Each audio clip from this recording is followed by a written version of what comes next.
Hi everyone, it's Linda Esposito from Be Clear with Bronchiectasis. Today we're going to talk about environmental precautions, how to lessen your exposure to bacteria. Now, I've talked about this many times. Bacteria is everywhere. It's in the air, it's in the dust, and it's in water.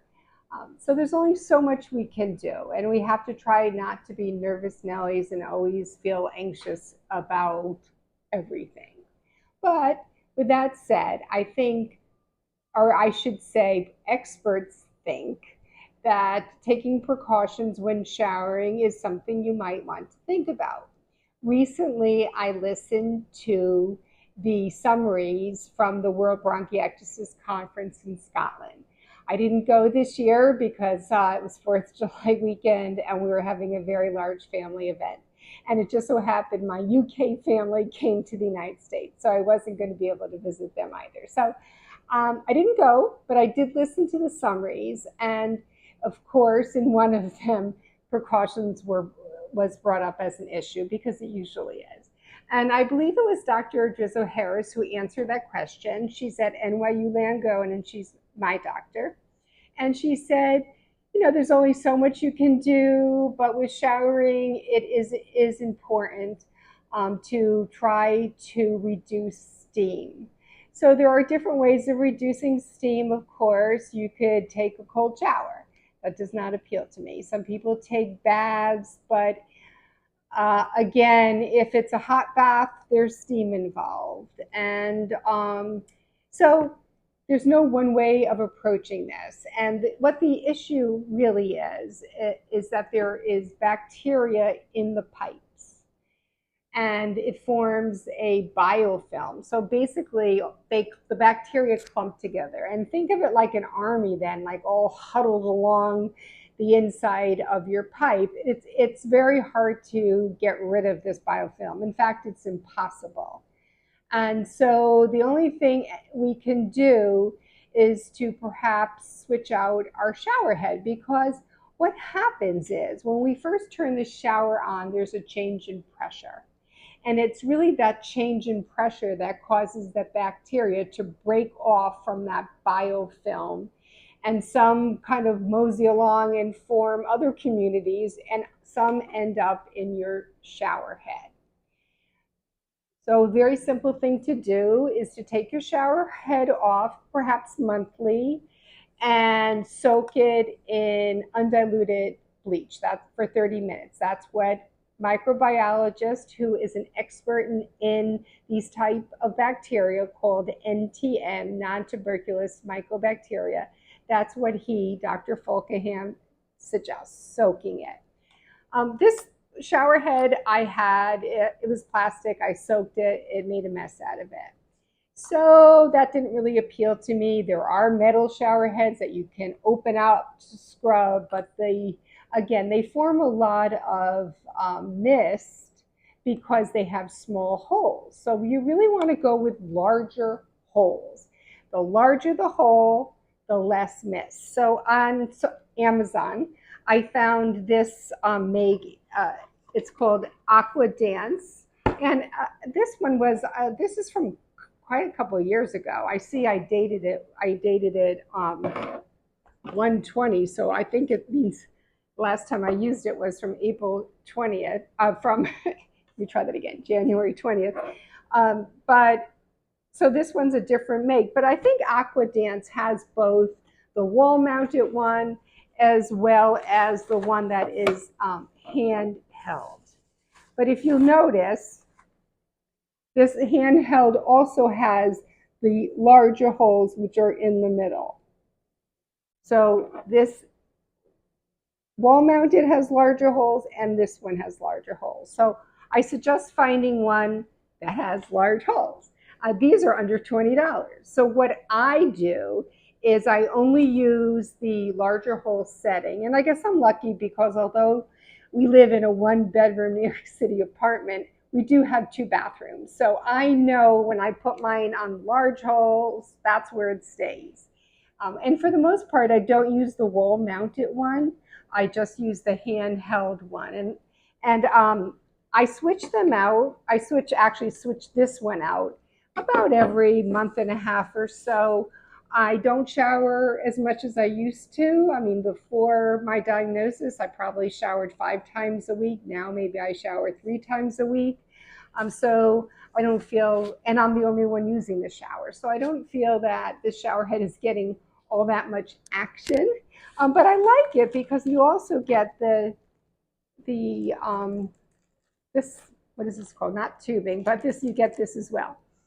And so when I switch it out, I switch the hose, I think, I switch it all out together. But now I'm going to clue you into a little trick of mine. When I shower, so this is mounted on the wall where the other wall-mounted shower head is above it. So I turn it on and it's right in a little corner, so I face it towards the wall. So initially, of course, it's on the cold side. So I grab my soap and I start soaping up all the important parts. And by the time, that takes me, what, 30 seconds? And then before I know it, the water is warm enough where I can rinse off. Now, I hold this handheld shower head very close to my body, so it makes very little steam. I mean, practically none. But with that said, I still have gotten in the habit of taking short showers. I guess because way back when I lived in Italy for 5 years and we had terrible water pressure and I had long hair, and I learned to get in and get out of the shower and wash my hair in the sink. I don't wash my hair in the sink anymore. I wash it in the shower, but not every time. So I don't wash my hair as much as I used to, and actually I think it's doing better. So sometimes there is a little bit of a silver lining, but that's how I handle trying to create as little steam in the bathroom as possible. Now, if you have a window, you would open your bathroom window. If you have a fan, you would put your fan on. I have none of that in my New York City apartment. So basically, I get in and I get out. Whereas showers were a source of pleasure in the past, they really aren't a source of pleasure any longer. It's just like washing my face. You wash your face, you don't spend a lot of time on it. I get in the shower, I get clean, and I get out. And then if I feel like I kind of neglected, I missed just, relaxing in the shower, maybe I have a cup of tea and a cookie, a little pleasure swap. But I think you know what I'm suggesting. Taking short showers, using a shower head with large holes, trying, if you're not going to swap it out as I do, trying to disinfect it with bleach every so often. And speak to your doctor about this. He or she might have an opinion as well. But let's say you are going to be on vacation. Now, I know of people who travel with a shower head. I personally once took a shower head off and couldn't get it back on. So I have to say that's not something I'm doing any longer, taking a shower head in my luggage with me. But so if I'm in a hotel for a week or two, I'm just taking very quick showers. Sometimes I just run the bath water and I kind of squat down, and I'm limber enough to kind of just squat down there and clean up and get out. So that's certainly one option. However, in the winter, we also often rent an apartment in California, a condo. And what I do, because there are two bathrooms, I take the shower head off in one of the bathrooms. So it's coming out more like, I jokingly call it a Tahitian waterfall. But it's not being pushed through small holes that is going to create mist. So then you just have to make sure you save the parts, and before you leave, you put it all back together. Let's say things don't work out, because sometimes they don't. And you end up taking a shower with an old shower head, and you just stay in there longer than you wanted to, and you're just feeling unhappy about it when you get out. Like, why did I do that? It happens sometimes. Well, I heard Dr. Daly, I think it was a couple of years ago, say, if you ever get a large exposure, whether to virus or bacteria, with someone who turns out to be sick, coughing, or you're taking a long shower and you really shouldn't have, perhaps, the best thing to do is to do your airway clearance right away.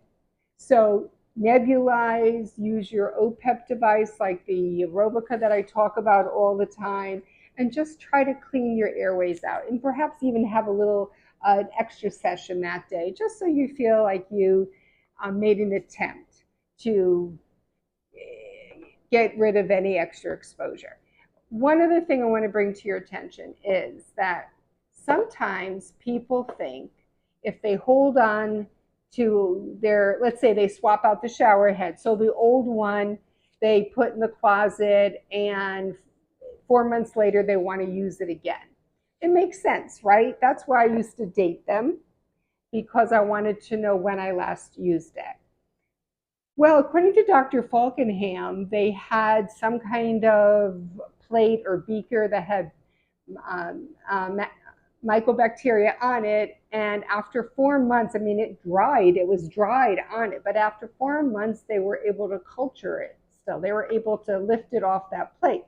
Now, it doesn't mean it was viable as far as causing disease, but it was still, I don't know, culturable.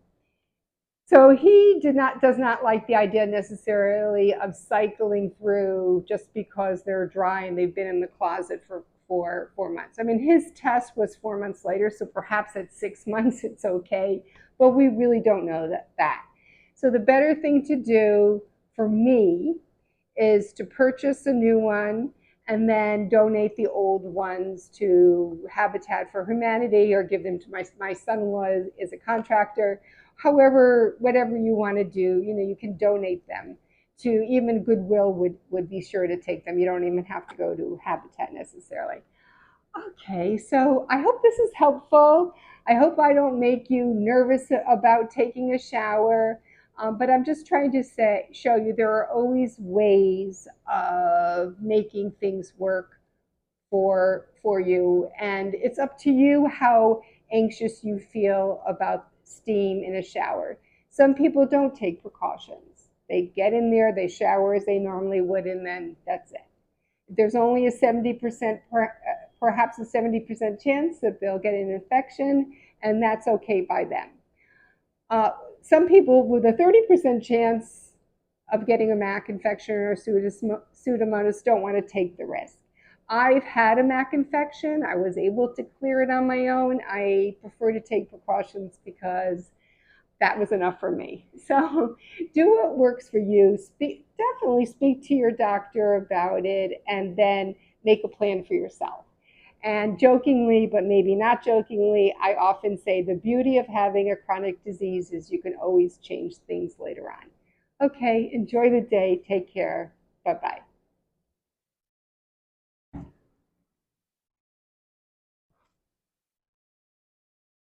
Hi, everyone.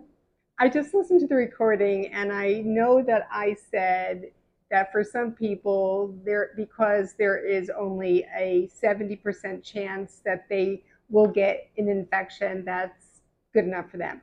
I meant to say there is a 70% chance that they will not get an infection, and they're willing to take the risk. Because roughly, per the little bit of research we have, to acquire a MAC infection or Pseudomonas infection, it's about roughly 25 to 30% of the bronchiectasis population. Okay, happy to clear that up. Take care. Bye-bye.